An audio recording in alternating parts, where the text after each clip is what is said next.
할렐루야! 금요일 오늘의 아침 묵상입니다. 오늘도 말씀 안에 거하시고 말씀으로 승리하는 복된 하루가 되시기를 소망합니다. 여러분들 계속해서 우리가 창세기의 말씀을 RT로 나누고 있는데 여러분들 창세기를 읽을 때마다 어떤 생각을 하시나요? 저는 이 창세기를 읽을 때마다 끝없이 실패하는 인간의 모습 속에서 끝없이 사랑하는 하나님의 은혜를 발견하게 됩니다. 아담 때부터 인간은 계속해서 실패합니다. 인간은 계속해서 하나님의 말씀을 어겨갑니다. 그러나 어떻습니까? 하나님의 사랑과 하나님의 은혜는 끝까지 그 인간들에게 언약과 약속으로 함께한다는 사실을 가르쳐주고 있는 것이죠. 오늘 본문에도 보면 이 하나님의 약속과 말씀을 제대로 이해하지 못한 사람들이 등장합니다. 그게 누구냐면 이삭의 가정이었어요. 이삭에게는 두 아들이 있었죠. 잘 알듯이 우리가 쌍둥이 에서와 야곱이 있었습니다. 그런데 하나님께서는 첫째로 난 에서가 아니라 둘째인 야곱이 하나님의 약속을 이어갈 자라고 미리 말씀을 해주셨어요. 그런데도 불구하고 이삭은 에서를 더 사랑했다는 겁니다. 하나님의 말씀을 한번 볼까요? 창세기 25장 23절 보면 여호와께서 그에게 이르시되 두 국민이 내 태중에 있구나. 두 민족이 내 복중에서부터 나누이리라. 이 족속이 저 족속보다 강하겠고 큰 자가 어린 자를 섬기리라 하셨더라. 분명히 하나님께서는 이삭에게 어린 자, 그러니까 그 야곱이 에서에게 섬김을 받게 될 것이라고 말씀해 주셨어요. 그렇다면 장자의 축복은 당연히 누구에게 가야 되는 것입니까? 야곱에게 가야 되는 것이죠. 그런데 이삭은 야곱보다 에서를 더 사랑했습니다. 왜 그랬을까요? 그 사랑한 이유도 성경에 나옵니다. 창세기 25장 28절 보면 이삭은 에서가 사냥한 고기를 좋아함으로 그를 사랑했다. 그러니까 눈에 볼 때도 이 에서는 능력이 괜찮았다는 거예요. 남자로서 갖춰야 될 능력이 뭐겠습니까? 힘과 또 사냥을 잘해가지고 맛난 요리를 아버지께 가져다 드리는 그 모습이 아버지 보실 때는 너 같은 인간이 바로 장자가 되어야지 라고 생각했던 거예요. 그런데 이게 문제라는 거죠. 왜 그렇습니까? 하나님께서는 분명히 이삭에게 말씀해 주셨어요. 야곱이 장자가 될 것이다. 큰 자가 어린 자를 섬기게 될 것이다. 그런데 이삭이 나이가 들어서 그랬는지 에서를 더욱더 사랑하고 심지어 이 에서는 하나님께서 싫어하시는 이방인의 여인을 취했음에도 불구하고 더 에서를 사랑해서 에서에게 장자권을 주려했던 것입니다. 그러니까 이 장자권이라는 것을 이삭은 자기 마음대로 생각했다라는 거예요. 자기 식대로 자기 눈에 보기 좋은 대로 하나님의 말씀을 자기 뜻대로 해석했다라는 거예요. 이것이 문제가 되었던 겁니다. 그렇다면 리브가는 어떨까요? 그래도 리브가는 야곱을 더 사랑했으니까 괜찮은 거 아니겠습니까? 라고 생각할지 모르지만 리브가에게도 문제가 있었죠. 리브가가 어떤 행동을 했는지 우리 말씀을 한번 보실까요?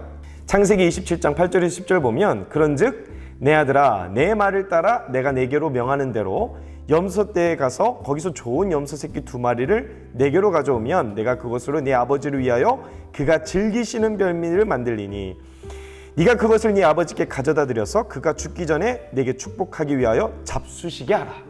리브가가 야곱에게 얘기하는 거예요. 야, 네가 장자권을 받아야 되니까 너 가서 염소 새끼 가져와라. 그러면은 잡고 요리하는 건 다 누가 하는 겁니까? 어머니인 리브가가 다 하는 거예요. 그런데 리브가도 문제라는 거죠. 왜 그렇습니까? 자기가 그 야곱을 사랑하는 그 사랑이 더 앞서서 끝내 하나님의 약속과 하나님의 말씀을 끝까지 신뢰하지 못하고 자기 방법대로 하나님의 말씀을 이루려 했다는 거예요. 하나님의 약속과 말씀은 인간의 방법으로 이룬다고 해서 이루어지는 것이 아닙니다. 그래서 야곱은 어떻게 됩니까? 그 형을 피해서 도망자의 인생을 살게 되잖아요. 그러니까 사실 리브가가 자기 꾀와 자기 방법을 쓰지 않았더라도 하나님의 약속은 어차피 반드시 이루어졌다라는 거예요. 그럼에도 인간은 자기 눈에 보기 좋은 대로 이루어지지 않으니까 자기 방식대로 자기 방법을 열심히 연구해가지고 야곱을 축복하려고 했다는 겁니다. 이후에 야곱은 지독한 시련을 겪게 되죠. 왜 그랬을까요? 하나님은 그 야곱을 낮추셔서 하나님의 약속과 하나님의 뜻은 인간의 방법으로 이루어지는 것이 아니라 전적인 하나님의 능력대로 이루어진다는 사실을 가르쳐주고자 한 것입니다.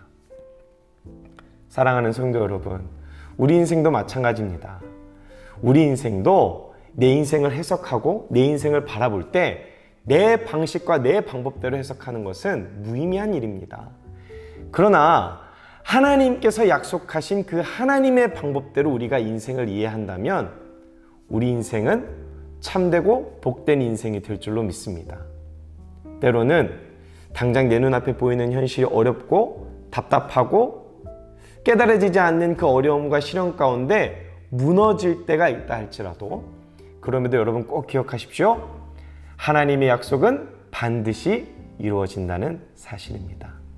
오늘도 그 약속과 그 말씀을 끝까지 믿고 신뢰함으로 승리하는 복된 믿음의 인생이 되시기를 예수님의 이름으로 축복합니다. 기도하겠습니다. 사랑의 주님, 감사합니다. 때로는 우리의 육신의 연약함 때문에 당장에 내 눈앞에 있는 어려움과 환경 가운데 주님의 약속과 주님의 말씀을 믿지 못하고 의심하고 내 방법대로 해석하고 내 방법대로 어떻게든 이 문제를 해결하려는 어리석은 인간의 모습을 보일 때가 있습니다.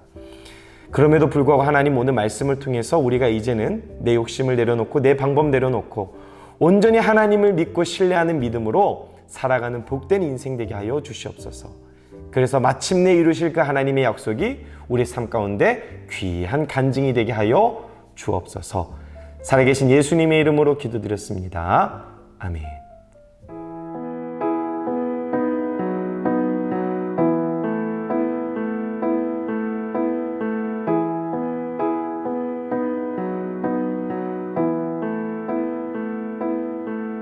주님 내 길을 잘 아시고 내 걸음 아시네. 어둠에서 빛을 내시는 그분을 믿네. 무엇으로 주를 섬길지 어디로 가야 할지